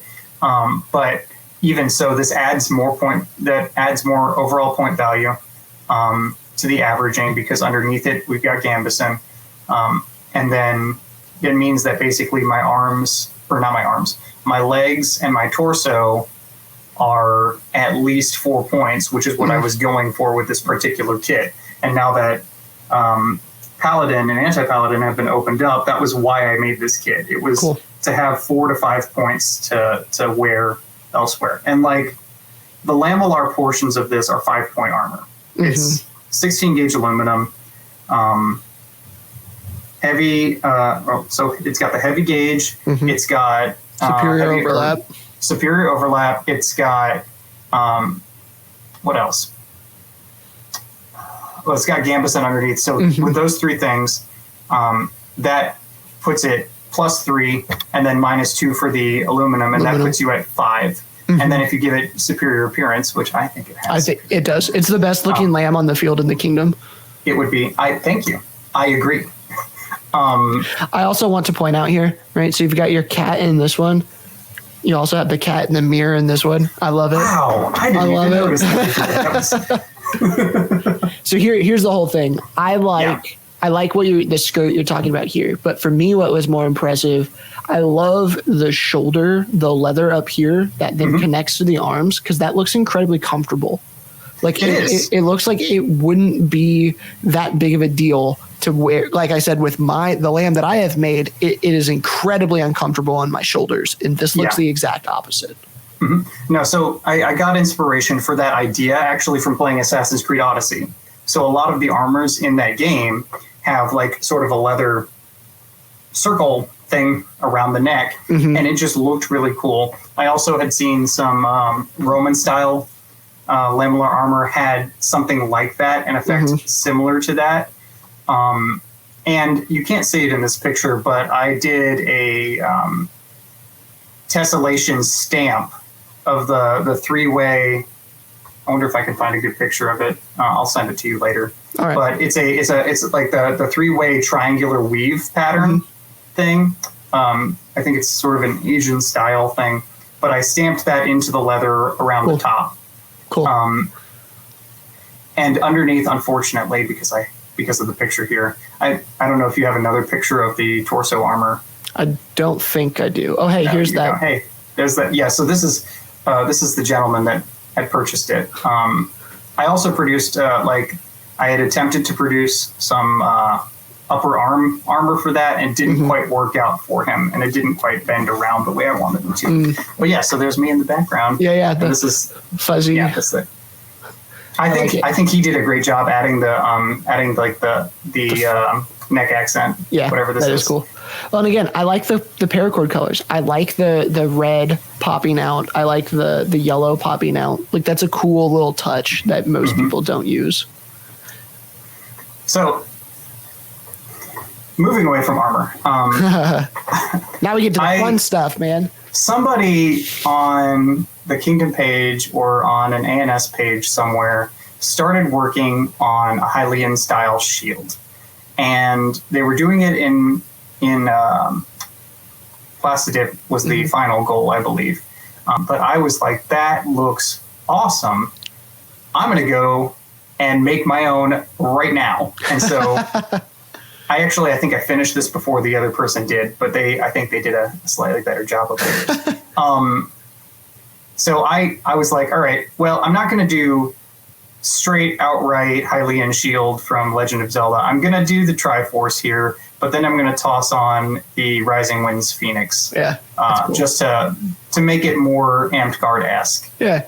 And so I did that. This was my first Plastidip project I ever did. And I just took, what's it called? The puzzle mat that you can get from Harbor Freight. Yep. And I cut out a shape for it, and I put DAP on it, and I placed it down. And when I was actually placing the DAP, I curved it so that when it was setting at an angle. The pieces were setting at an angle from each other so that it created the curve of the shield instead of laying flat, which I think, for the most part, turned out quite nicely for this. Cool. Doing it again, I think I would not have made, and this is not a good angle to see this, but the top corner of it to the side corners, there's a bit of a dip down, so it actually provides a gap that you could shoot through pretty easily if you're attacking it. But it makes for a fun shield. It does. It's got a, I don't even know what the term is right now. Goodness, it's got a handle put into the back that's like the trowel. It's got a trowel in the back, so it acts as a handle. Yep. I cannot hold the shield with the trowel in my hand and have a glove on at the same time. So that this is a shield where I would have to just freehand it. without any hand protection. Same with mine too. My plastidip shields that I do the inlaid punch shield and then put the stuff over the boss, and all of the ones that I have made, I am so scared to make the handhold bigger, and because I don't want the middle of the shield to flex, right? So I go just big enough for my hand to fit, and then take my glove off. And so on the back side of the shield, embedded into it is the actual trowel handle. So there's another layer of foam on top of the flat piece of the trowel to hold it in place. And I think that was a wise decision on my part, because then it's really going to secure it there. Yeah. It's not going to rip off as easily. I then, plastidipped the outside after trimming it down. Now you can see this pretty well in this picture given the lighting. But I also beveled the edges of the Phoenix and the Triforce symbol, which is cool. You can definitely tell it in the Phoenix wings. Mm-hmm. And I think that adds a really great effect to it. It was not easy to do with crappy box cutter, especially when the blade started to, give out, and I had to trade it out. And then I tried to sand it down using a Dremel. That's what I was going to say. I would have Dremeled it. Well, the foam is so soft and squishy as you try to Dremel it. It just sort of squishes in, and then you start to get the powder up there, and it's real nasty. I probably have some polyethylene down the bottom of my lungs because of these two projects specifically. But it's so fun. It's worth it. It's worth it. No, wear a mask. Not just for COVID, but wear a mask. Yeah. Especially for the DAT, man. That stuff is so strong. It's so toxic too. Long term, you really shouldn't expose yourself. Yeah, so this is all dapped together. I did the outer edge. I actually I made a third layer and then laid it out and then stuck it down. But the Phoenix, the Triforce, and the outer edge of the shield all came from one piece, and so I had a bunch of extra scrap. I wouldn't do it that way again if I had the opportunity, but it certainly made making the sizing fit quite easy. That's what I was going to say. Most of the time when I do the trim on mine, it ends up, I don't like it because I do bigger rounds. And so I have to get multiple pieces together and circle it around it. And then getting that to where it can overlap and not look awful is always difficult. Yeah. I spray painted this to finish it. I spray painted both of these projects to finish them, which is very difficult to do properly. But I did the blue at the end. So I did the Phoenix and the Triforce first, and then used painter's tape all around those things and covered them, and then got the blue down, and then cleaned up the edges on the gray. So that's cool. And the same thing is basically the same process for my little other strap shield. This is actually the left shield here is a strap buckler that I made for my full kit, for my paladin kit, and it's got my heraldry on it. That's my personal heraldry. Yeah, so that's cool. Yeah, I'm a sucker for plastidip, man. I love it. There's something about it. It was the craft that got me into ANS. I saw one on the field and I was like, that's awesome. I'm going to learn to do that. It's so fun. So I always like seeing people do cool plastidip stuff. I think I actually got to judge one of these. I don't remember which one it was. It was at one of Eben March's events. It was the Eben Trials, I think. And that one was bad. I don't know if you remember this or not. So knowing me now better, I get pretty serious migraines. And when I get them, half my body goes numb, my tongue goes numb, like I can't remember words. And halfway through that judging, I started to have one of my migraines. And so I remember I was trying to give you feedback, but I was stuttering all over the place and I couldn't remember words, and it was rough. I had no idea that was happening for you, so I'm sorry. I just found the armor that I made for paint back before. Oh, cool! In the before days, I think I just sent it to you. So is it the black trimmed one? Yep. Okay, I think so. Let me go. But it's got this one. Oh, so that's my personal that was my first kit that I made. Oh, okay. The one that I made for paint is very similar to this. It's almost identical. No. Well, I'm going through all my photos now. Oh. It's a good thing that we can. Yeah, it's right there. There we go. I was like, oh wow, you have the picture of my what's it called? That was my zucchini that we grew. It's sitting in between my legs. Very, very stylish. So this is perfectly placed. Yeah, this is the first time I ever did the gold or the gold trim around. And so the thing that I did differently for Paint's armor than I did for my own is you could see the leather in between what's it called? The panels for the tassets. So that was the first time I'd ever done that. And then for my blue paladin armor, I added the heavier leather in between mine because I wanted to make it actually have like an impact on it. Yeah. This actually was designed this way because I think you can go back to the first kit that I have. Hold on. Is it this one? Yeah, that one. So the tassets on this do not have anything in between them. And so they tended to flop when I was running. And that was very, frustrating, obnoxious, kind of annoying, a little distracting. And so with Paint's armor, I was like, no, we're not doing that. I'm going to have something that'll kind of hold it together. And so the leather in between helps to keep it cohesive, but also, it doesn't give him any more point protection, but it gives him physical protection to keep those things from flying up too far and keeps other people from getting, hurt by the armor as easily.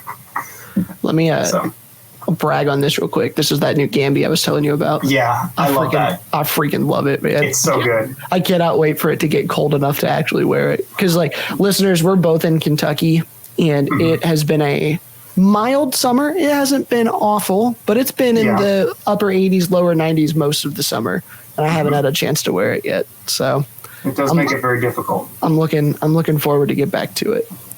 So now I want to move a little bit down to the topic of belt lines, which is interesting as being my squire. So I've got one for you that feel free, you can pass on if you want, and I can edit it, but I think it'll be pretty interesting.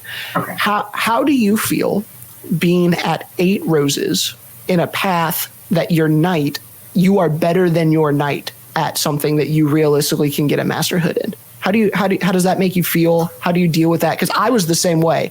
My knight has no dragon stuff at all. He's got 2. And so how do you as a squire process that idea of I am better than this person who is supposed to be teaching me at something? I would not say that is an accurate way to describe the situation. I've got more roses than you. That doesn't mean I'm better at doing things for people or doing service. That's just I have been recognized for the works that I have done. More other people have done way more than I have and are at 7 roses, 6 roses. They are below me in roses. Does that make me better than them at this? No, yes, absolutely not. Yes, no, it doesn't. I'm just kidding. No, it doesn't. No, they maybe they need to be recognized more. Maybe I should be recognizing them more. But just because I'm further along in the path does not make me better at service than you. You do service all the time. It's just not for Amtgard necessarily. I don't do service that often, but when I do it, apparently people notice. Well, I guess more the broader question is as a squire, right? What are you looking for from your knight? Because some people treat it as a skill transfer from A to B thing. And so, for instance, if that is the way in which you are approaching you're looking for a knight for that, it's going to be you. If your goal is to pursue a masterhood in roses, you need someone who has done that and can transfer the skill to you. But then there are others who, like for me, for instance, I didn't get any technical skill from my knight, but that wasn't what I wanted. right? I didn't want the technical skill transfer from A to B. I wanted the relationship and the mentoring and the soundboard and the guy to tell me when I was being stupid and to shut up, you know? So like as you are processing belt lines, what were the things that you were looking for, and what were like some of those characteristics? What are your goals of when you're looking for a knight?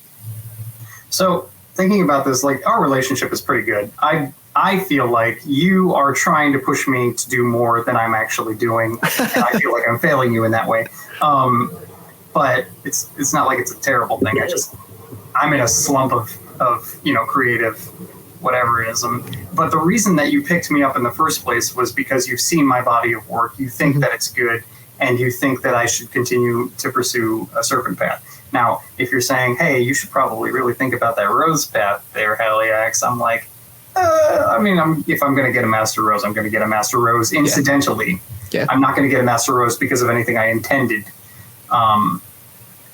So I think the way that I view the knight squire relationship in this case is that you are sending me different ideas for things in my craft area that you think that I should try or consider or emulate, or maybe it'll inspire me to do a thing. And honestly, that's kind of what I need from you, is that push to do those things to keep me going on making. And to be that sounding board for, hey, I'm going to try out this. What do you think of this? And when I finally actually start entering some stuff, yes, that.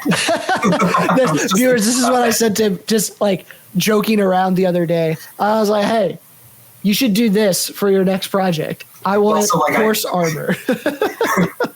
I messaged Hogman later that night, and I was like, hey, look, how are you coming along with that whole Lambelar production thing? Is it viable? Can we do this? Is this a thing? And he's like, yeah, it's viable, but it's going to take a while. So my thought is I'm not going to make horse armor, but that'd be really cool. Maybe make dog armor. When I see things that I think you would enjoy and that are, in your areas of craft, even if it's not necessarily a, hey, you should make this, but it's a, hey, look at this. This is pretty dang cool. Check this out. This is pretty cool. Yeah. You shouldn't do this, but what if you did? I've never seen anyone in Amtgard make horse armor before. Just saying. I've never seen a horse in Amtgard. So. Step one. We're in Kentucky. Step one. Get a horse. We can make it happen. We are. Yeah, we're in the right state for it. I mean, it should be a no-brainer. But so you sending me these things, giving me ideas. You're like, hey, have you considered, we don't have a lot of people that are making helms for this game. You should probably do a helm. That's a good idea. That's a thing I should do. In fact, so like I was saying, I sent Hogman a message and I'm like, hey, look, are these fun plates that I want to try and use viable? Can we make these, in bulk? Is this a thing? Once I figure out how many I'm going to need, can you tell me the cost of supplies or the cost of materials and the cost of production? And so steps in the process.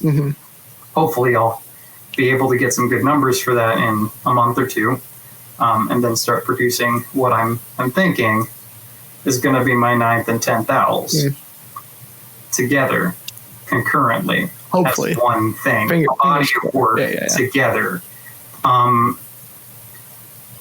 It's going to be hella expensive. And this is the issue that I have with my particular craft area, is that it's not cheap. Armor is not cheap. If anyone is interested, I am potentially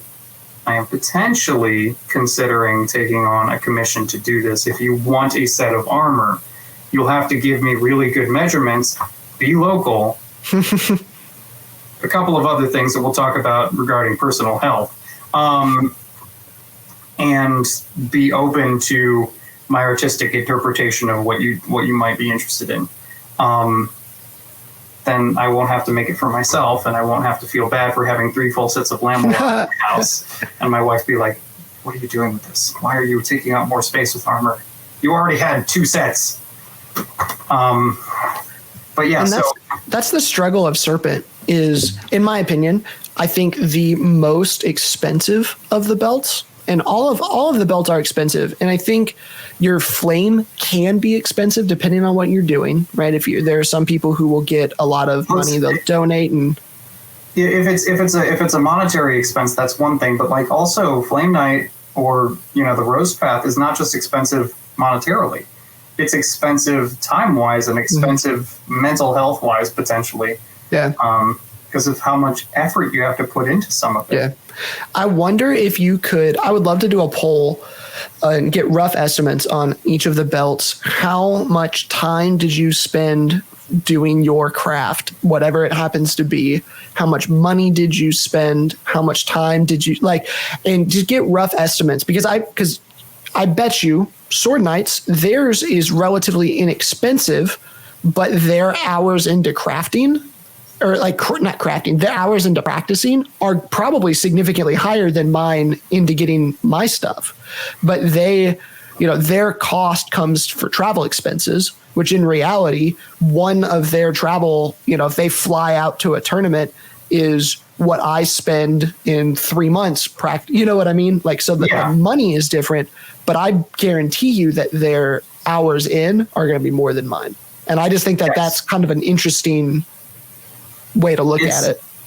There are different versions of expenses, and it's the opportunity cost situation, just like with almost everything else, is how much time, how much money are you going to put into this? What level of dedication are you going to put towards these things? And if you end up doing it at the expense of literally everything else in your life, that can be very detrimental. But if you can manage it properly, then you can probably parse out that expense to something that's a lot more reasonable. Go ahead. Sorry, I was like, which is why I have no intention of actively pursuing a Rose Path, because then I would be dedicating way too much time intentionally to doing all of these service things, which is no, don't want to do it. But if I end up taking on Cleanocrat again in the future, it's because there's a need and I have the time to be able to dedicate to it, and I'd be glad and I would be happy to do it. It's one of those things when you are passionate about doing something. For you, recycling, it doesn't seem like work and it doesn't seem like effort, and so for me, when it comes to service, right, I love a lot of my roses come from, I love making awards for people, and so I'll make an award and I'll get a rose. It's like, cool, that doesn't seem like work. But if you tell me, Nate, I need you to be Gatocrat, I can do it, and I'll do it if you really need me to. But man, I'm not going to enjoy it at all because there's no passion there for it. And when you're doing the things that you're passionate about, they just come significantly easier, I think, than trying to force it down the line.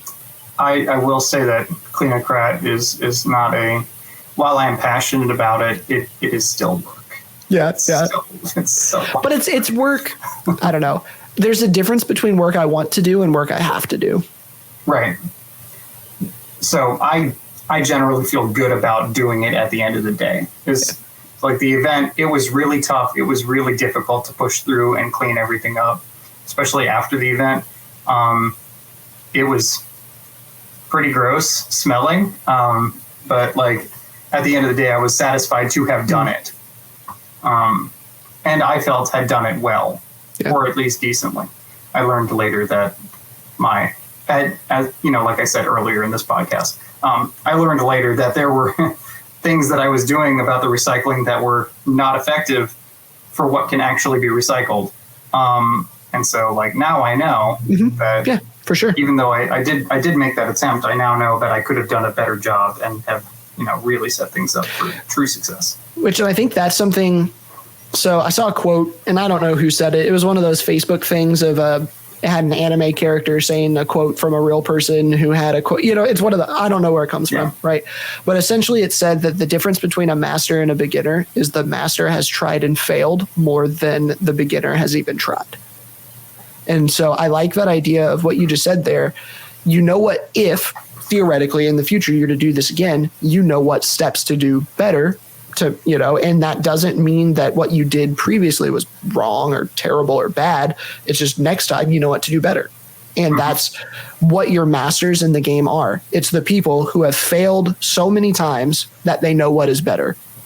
And we look, it's like, well, these masters are so far, right? That master owl or whatever, their stuff is so great. I'll never be able to get there. And what you don't realize is that master owl has 100 projects that never made it to the tournament that they were practicing on, that they were trying to figure stuff out on, that they threw stuff away. I mean, you ask any Serpent Knight, just go through your closet and pull out your 70% done, your 30% done projects, and you'll get stuff that most Amtgarders would love to make. But for them, it's like, nope, I failed. I made this wrong. Right? This isn't a failure, but no. Like, we're still working on. It's a work in progress. It's been a work in progress for 3 months, and this took me like 2 hours to do this whole thing. So looking towards the future, is there anything coming up in Amtgard that you're excited about? Like, is there something in the next, 6 months to a year that just has you so excited to get back into the game, or that you're looking forward to, that you want to give a shout out towards the end of our podcast here? Well, there are a few things coming up in the next week or so that I am I guess 2 weeks now, I'm excited about. I am currently in the process of doing something new that I've never done before as an award for someone. So I have ordered enough supplies to do 2 runs of it. One's going to be the dirty, one's going to be the clean. Cool. And we'll see how it goes. Yeah. Maybe the dirty one will look better than the clean one. So sometimes it does. So I'm looking forward to getting that done. I'm probably going to do most of the work for that when I'm not actively entertaining my parents next weekend. And looking forward to giving that to the person that it's going to go to.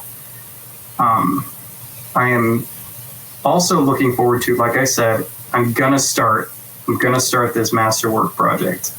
This is going to be the thing that 6 months from now or a year from now, it'll be done. I'll have it submitted, and I'm going to get those high tier owls. Yes, that's right. Now, I don't know for certain if this is a thing that can happen in one tournament. Can you get a 9th owl and a 10th owl in the same tournament? You can. It doesn't happen very often. So most of the time they can skip you. Like if you enter 5 items, right, and you take first, second, third, there's probably a good chance that they would skip you, because your second place item is probably worth a 9, and then your first place item could be worth a 10. But it doesn't happen all that often. Right. I never got jumped high level awards, for instance. Even when I was taking like best in show, and I won like 4 tournaments in a row, and I was getting 1 every time. So yeah. Okay, well, that's fine. I have plans. I have some plans. Still mulling around. I need to do some design work for it first. Think about exactly what I'm going to do, but like, got an idea. I'm looking forward to doing this thing, and when it's done, if I don't get a 10th owl from it, like, it's going to be a 9th owl, and I'm going to be like, this is a hell of a body of work right here. I'm set for a little while. We're going to come back to this whole process later. Yeah. After I've exhausted all of my resources, mental and physical, on this thing that I'm going to do. That's how I was, man. The burnout of trying to hit those high level ones. I was tournament after tournament after tournament, and I enjoyed tournaments, and so that didn't make it too bad. But man, there was once it's like, I just need to sit for 6 months. Like I don't want to touch paracord for 6 months, and then that was the best decision I ever made, because now I'm back to making belts again, and I enjoy it. Like it. Good. No, I was going to say you should finish what you were going to say, but like I injured my wrist working on that blue armor, just lacing the skirt together. Like I was holding it for such a long time doing that repetitive process that it ended up injuring my wrist, and so I had to wear a brace for like a couple of weeks to let it cool off and chill out. And occasionally I accidentally overstrain it again. So getting old.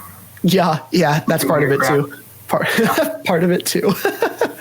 But yeah, I was just gonna say, taking a break from your craft is not a bad thing, and it's something I wish I would have done sooner than what I did, and it has reinvigorated me to come back to it. And my weaving is therapeutic for me, and so when things in my life are circling and they don't make sense, one of the things that I do is I craft. It centers me again. And it got to the point where I was crafting so much outside of that area that I didn't want to craft anymore. And so it made it very difficult for me. My coping mechanism was essentially gone because I just got burnt out on it. And so now when the world starts to circle, it's like, okay, I can go back to my thing now. I'm good at it.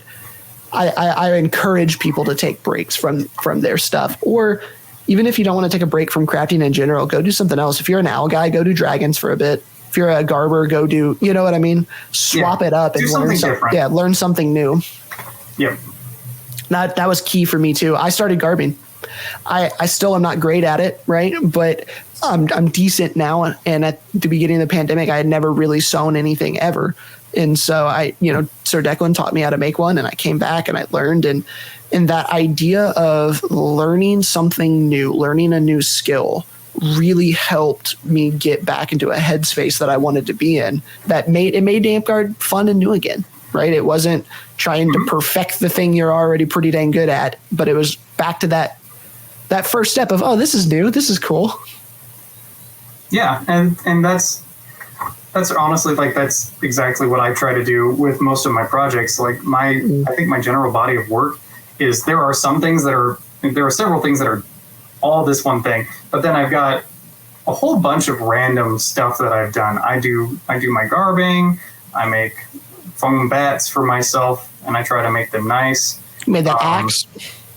I've made a spear that I think I'm very proud of. For the most part, I think that there's some improvements that I could have done, but it's got like a whole leather handle below it that I did the cross stitching thing down that I got super excited about, and I'm like, I'm going to call this Project Achilles because Achilles used a spear, and we just finished listening to an audiobook in the car for this, and I was very excited about it. But like, I've done that project, I've done my armor, I've done garbing, I made an axe recently for funsies that I still can't use well, but like, no one can use axes well in Amtgard. It's just how it is.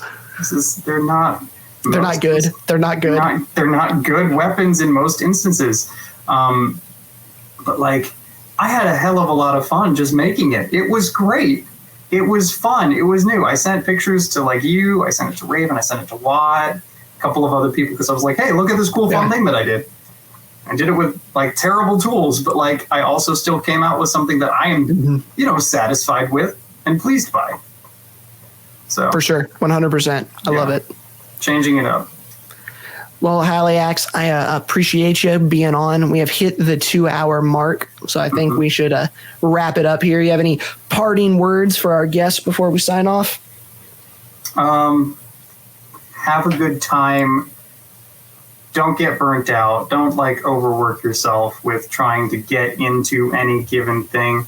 If you are not satisfied with what your performance level is, then, ask people for assistance or take a break from it and come back to it later. There's nothing wrong with that. But Amtgard's a great game. I'm glad to be in it. I'm glad to be still playing it. I'm excited to get back out on the field and relearn how to play Assassin more goodfully. That's a word, promise. And I hope everyone has a wonderful day, wonderful night. So one last point. Call out 2 people who I should message to see if they should come on the archive. Who you calling out? Oh, gosh. I think you should probably call out Sir Watt personally, because he's the guy that got me into this. I like that one. And since Sevik just got his 3rd Kingdom win, if he hasn't been on here yet, you should definitely bring him on. Cool. I like both of those. I will send those out. Well, audience, thank you so much for sticking with us. This has been Haliax's episode of The Archive. We're so glad that you made it towards the end. If you could hit that like and subscribe button, it means the world. Really, really helps out the channel. And until next time, St. Godric, that's Haliax. We'll see you later.